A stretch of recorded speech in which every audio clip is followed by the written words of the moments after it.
Et on se retrouve donc pour cette revue de presse de l'économie.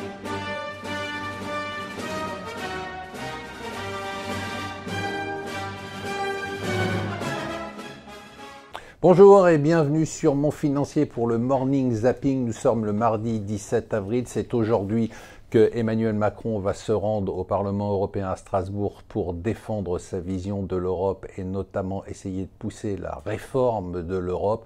Il va avoir du mal puisque les alliés conservateurs d'Angela Merkel se disent déjà contre. Il y a évidemment la montée des populismes dans pas mal de pays, donc à suivre de très près aujourd'hui. Ça continue à tirer entre la Chine et les États-Unis. Alors la Chine... Donald Trump hier a sorti un tweet pour dire que la Chine utilisait le yuan et le dévaluait pour la guerre commerciale. En fait, c'est complètement faux. Le yuan s'est apprécié de 10% en un an.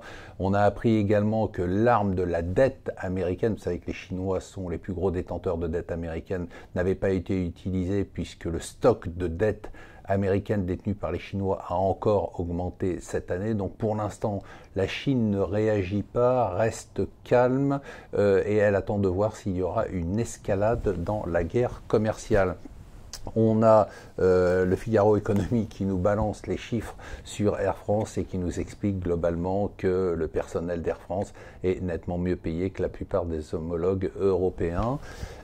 Changement de génération, ça y est, c'est fait du côté de la banque Rothschild et compagnie. Ça y est, c'est Alexandre, donc le fils, qui prend la place de David, le père. Cocorico, la France pour la production automobile remonte sur le podium.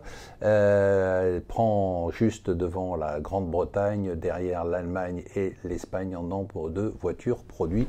Et enfin, vous savez que Martin Sorel, le patron, un fondateur, patron depuis 33 ans de WPP, a quitté WPP pour régler des problèmes et notamment des problèmes internes au sein du groupe et le cours s'est effondré de 6%. Autre nouvelle hier, des rumeurs sur SFR à nouveau Bouygues serait intéressé par SFR.